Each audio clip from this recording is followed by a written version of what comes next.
그래서 가장 유명한 레귤러라이저 세 가지를 소개합니다. 자, 일단 에런 레귤러라이저 같은 경우에는 통계에서 아주 유명한 이름이 있습니다. 그것이 라쏘예요. 라쏘. 시그널 프로세싱에서는 뭐 베이시스 퍼슈트라고 하는 이름으로 알려져 있습니다.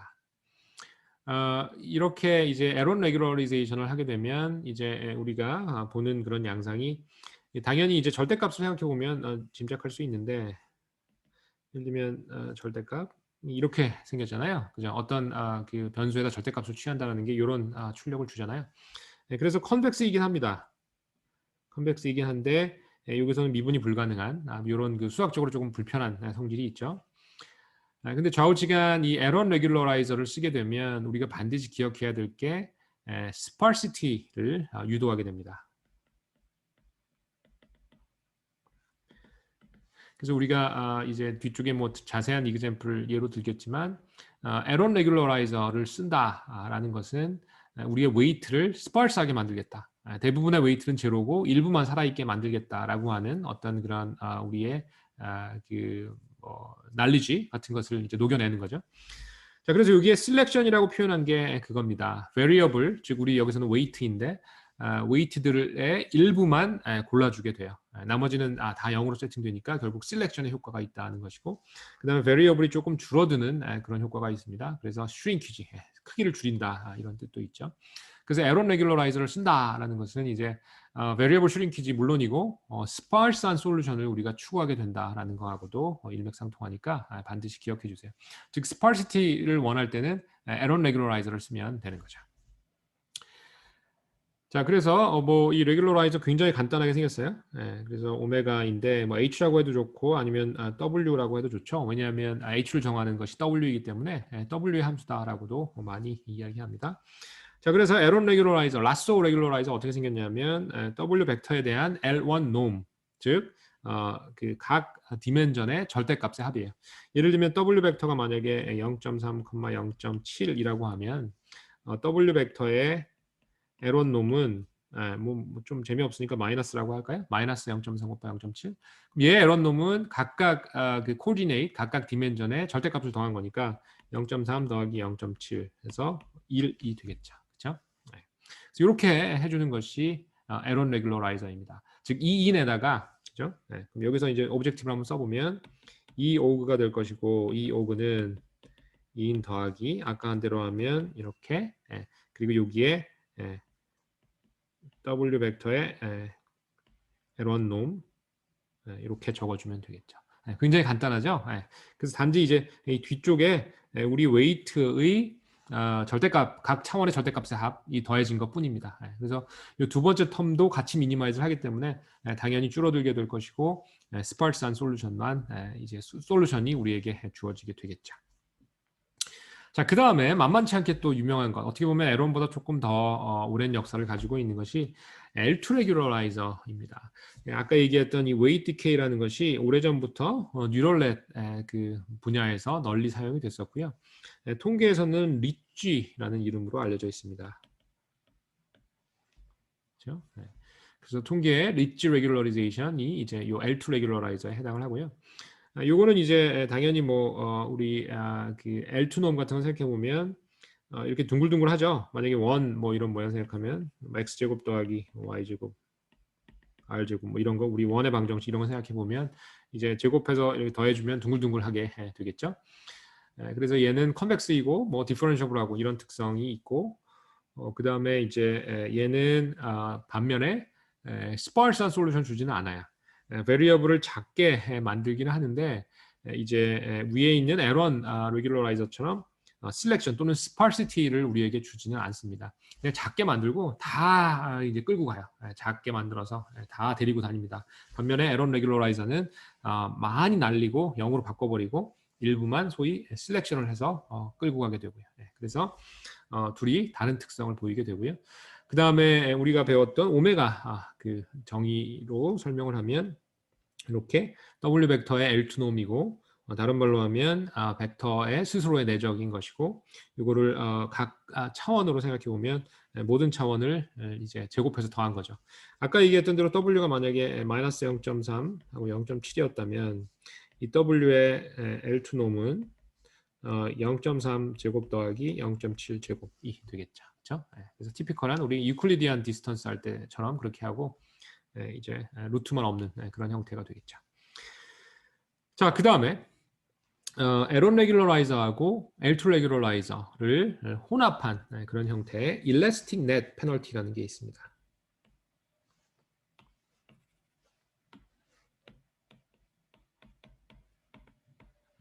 일래스틱 넷 페널티라는 것이고요.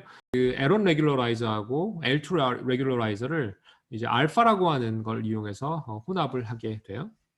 자, 그래서 이렇게 섞게 됩니다. 잘 보면 여기에 오메가 오브 W, 우리의 레귤러라이저 어떻게 정의되냐 하면 각 차원에 대해서 뒤에 나오는 그 중괄호 내부에 있는 것의 합인데 중괄호 내부를 보면 알파 곱하기 이 라쏘 레귤러라이저, 그죠? 각 차원의 절대값의 합. 그 다음에 여기에 보면 L2스러운, 그죠? WQ의 제곱. 그런데 이제 여기는 알파 대신에 1 빼기 알파가 되는 것이고, 이건 뭐 수학적인 편리함을 위해서 앞에 2분의 1 곱해준 이런 형태가 됩니다. 즉 알파라는 계수를 이용해서 라쏘하고 리치 두 개를 컴바인한 그런 형태가 됩니다. 그래서 알파의 값을 우리가 변화시킬 수 있어요. 만약에 알파가 1이다라고 하면 뒤쪽에 리치 텀은 날아가니까 그냥 라쏘 레귤러리제이션에 해당을 하는 거고, 만약에 알파를 0이라고 하면 앞에 라쏘 텀이 날아가고 뒤에만 남으니까 이것은 리치 레귤러리제이션 또는 L2 레귤러리제이션이라고 부를 수 있고요. 이 사이에서 우리는 다양한 값을 써서 L1 성질과 L2 성질을 이제 적절히 밸런싱을 해서 사용할 수 있는 것입니다. 자, 그래서 실제로 practically L1, L2, 일라스틱 모두 많이 사용이 되고요. 그다음 딥 뉴럴 네트워크로 가면 오늘 얘기는 안 하겠지만 드롭아웃 이라고 하는 또 다른 종류의 레귤러라이저가 아주 널리 사용이 됩니다. 자, 그 다음에 우리 이제 그 레귤러리제이션을 통해서 그 제너럴리제이션, 일반화 성능을 올린다라고 얘기했는데 그런 역할을 해주는 것이 사실은 또 하나가 있어요. 이것은 이제 얼리 스타핑이라고 하는 테크닉이고요. 학습하는 테크닉이 됩니다. 자, 그럼 요 얼리 스타핑도 아주 널리 쓰여서 이걸 설명하기 전에 이제 먼저 오버피팅에 대한 개념을 다시 한번 이야기하는데, 아까 얘기한 대로 우리가 데이터를 이렇게 받아오면 일부는 테스트, 그렇죠? 보통 이제 무조건 자르진 않고 셔플링한 다음에 보통은 잘라주게 되는데, 어쨌든 이 테스트, 이거는 이제 금고에 넣어놓고 출품 전날까지 절대 열어보지 않게 되고요.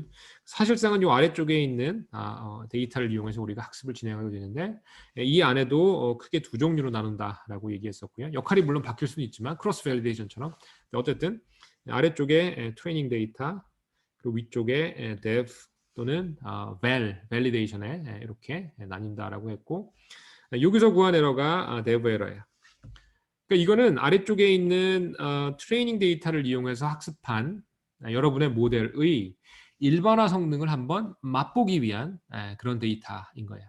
그래서 오버피팅을 여러 가지로 여기 나와 있는 이제 에러 텀을 이용해서 여러 가지로 설명할 수 있지만 그 중에 한 가지 방법이 여기 있습니다. 자, 오버피팅이 어떨 때예요? 오버피팅이 굉장히 다이내믹한 그런 성질을 가지고 있어요. 다이내믹하다라고 하는 건 무엇이냐면 인샘플 에러가 점점 내려가는 추세예요. 트레이닝을 했더니 그러니까 피팅이 잘 되는 그런 추세인데, 만약에 인샘플 에러가 아웃 오브 샘플 에러의 좋은 프락시였다면 그러면 인샘플 에러가 내려가니까 아웃 오브 샘플 에러도 같이 내려가야 되겠죠. 그런데 그게 아니에요. 그래서 이제 정확히는 인샘플 에러가 내려갈 때 아웃 오브 샘플 에러는 올라가는 이런 현상이 오버피팅인데, 그렇죠? 다이나믹하게 이렇게 내려갈 때 하나는 올라가는, 그죠? 그런데 아웃 오브 샘플 에러는 직접 잴 수가 없잖아요. 그렇죠? 그래서 아웃 오브 샘플 에러 대신에 우리가 사용하는 것이 사실은 테스트 에러인 거고요. 그러니까 오버피팅을 다른 말로 하면 인샘플 에러가 내려가는데 테스트 에러가 올라가는 상황이라고도 이야기할 수 있고요. 이거는 이제 출품 전날 재는 그런 상황이고, 우리가 지금 막 개발을 하고 있잖아요. 근데 개발할 때 얘 일본어 성능을 알아야 될 거 아니에요, 그죠? 언제 뭐 출품 전날까지 언제 기다려? 그래서 개발할 때 그때 사용해보는 그런 이제 그 일본어 성능을 테스트하기 위한 그런 테스트 셋, 그런 데이터가 요 데브셋이라고 보면 되는 거예요. 자, 그래서 이것은 결국 뭘로 또 확인할 수 있냐면 dev가 올라가는 걸로, 그죠? 인샘플 에러는 내려가는데 데브 에러는 올라가는 이런 상황도 오버피팅인 거죠. 그죠? 미리 맛봤을 뿐이에요. 아웃 오브 샘플 에러 모르니까 테스트 에러 되는데 우리 아직 출품 전날 아니라고 치면 아직은 테스트 셋을 써서 뭐 제일 그런 경황이 아닌 거고 지금 오늘 막 개발하고 있고 오늘 막 뭐 바꿔야 되잖아요. 그러면 뭐 이게 바꿔야 되는지 아닌지 보려면 오버피팅 된다라는 사실을 알고 싶은 거고 그때 사용하는 데이터가 이 데브셋이라는 거고 그래서 다시 얘기하면 인샘플 에러로 내려가는데 데브 에러는 올라가는 그런 상황을 만났다라고 하면 이거 오버피팅이구나라고 생각을 하면 된다는 거죠. 됐죠? 그래서 이렇게 테스트 셋, 데브 셋, 트레인 셋 이렇게 셋으로 나뉘고 그때 이 각각의 데이터의 역할에 대해서 잘 이해하기 바랍니다. 자, 그래서 위에 있는 오버피팅을 극복하기 위한 그러면 내추럴한 아이디어는 사실은 매우 간단해요. 이건 뭐냐면 인샘플 에러를 잴 때, 그죠? 데브 에러도 매번 같이 재는 거야. 그럼 인샘플 에러는 계속 내려가겠지만 이제 데브 에러는 쭉 같이 내려가다가 올라가는 순간이 있을 거 아니에요. 그러면 이 데브는 살짝 올라가고 이 이는 계속 떨어지는 그런 상황인데 오버피팅이 이 데브가 올라가는 게 문제라면 그러면 내추럴하게 생각할 수 있는 게 여기서 끊자. 여기서 스탑하자. 그죠? 이게 뭐 트레이닝 에포라고 하면 아주 내추럴한 생각이죠. 왜냐하면 이 지점에서 데브 에러가 최소니까 이 데브가 만약에 이 테스트이고 그죠? 이 테스트가 이 아웃이라고 하면 이 데브가 최소인 데서 끊어주는 게 아주 자연스러운 생각이죠. 그죠? 그래서 더 이상 트레이닝하지 말고 여기서 끊자. 더 갈 수 있음에도 불구하고 그냥 일찍 끝내자. 그것이 바로 얼리 스타핑입니다. 다른 말로 하면 트레이닝을 더 할 수도 있어요. 에러가 계속 내려가, 인샘플 에러가. 그런데 그렇게 되면 과적합으로 가니까 적절히 더 이상 너무 오버 에듀케이트 하지 말고 중간에 적절히 끝나자라는 거예요. 그것이 이제 얼리 스타핑의 아이디어가 됩니다. 자, 그래서 내추럴한 아이디어라고 여기 적혀 있는데 이 대부가 충분히 작아지면 정확히는 사실은 이렇게 될 때 여기를 골라야 되는데 이것도 사실 알기 힘들어요. 이게 뭐 또 비유하자면 주식값 내려가는데 지금이 최저점인지 알면 살 거 아니에요. 근데 언제가 최저점인지 모르니까 사람들이 이제 언제나 성공하는 건 아니잖아요. 그렇죠? 그래서 이제 이 점을 찾을 수 있으면 좋지만 이제 충분히 낮다 아니면 증가하기 시작한다라고도 이야기하는데 그때 끊어주는 이런 것이 얼리 스타핑이 됩니다. 자, 그래서 얼리 스타핑을 실제로 우리가 하기 위해서는 어떤 준비가 필요하냐면 여러분의 일단 모델이 있을 거고요. 그 모델을 트레이닝을 시작합니다. 그리고 인샘플 에러를 계속 재겠죠. 아이터레이션이 쭉 갈 때. 그때 인샘플 에러만 재는 것이 아니라 데브 에러까지 같이 재자라는 거예요. 그래서 데브 에러가 이렇게 증가할 것 같으면 쭉 내려가다가 증가할 것 같으면 스탑을 하고 데브 에러가 가장 여태까지 내가 본 것 중에 낮았을 때 그때 웨이트를 리턴하자라는 게 아이디어가 됩니다. 자, 그래서 로이스트 데브를 정확히 알 수 있다면 그때 리턴하면 되고요. 그게 아니면 이제 충분히 낮게 되면 아니면 그러니까 증가하기 시작하면 증가하기 직전 그 값을 리턴하는 뭐 이런 거죠. 아주 깔끔하지는 보통 않게 되고요. 어쨌든 이렇게 하는 것이 아웃 오브 샘플 에러를 줄이는 측면에서는 계속 트레이닝 시켜갖고 오버피팅 하는 것보다 낫다라는 거예요. 자, 그래서 여기 보면 이제 실제 그 실측한 트레이닝 에러하고 밸리데이션 에러를 그려놨습니다. X축은 이제 에포크, 그러니까 타임 개념이고요. 그 다음에 Y축은 로스 에러라고 보고요. 낮을수록 좋은 거죠. 그래서 일단 아래쪽을 보면 이 파란색으로 표시된 거 이것이 트레이닝 에러입니다. 그래서 시간을 가지고 트레이닝을 계속하면 인샘플 에러는 계속 줄어들 거예요.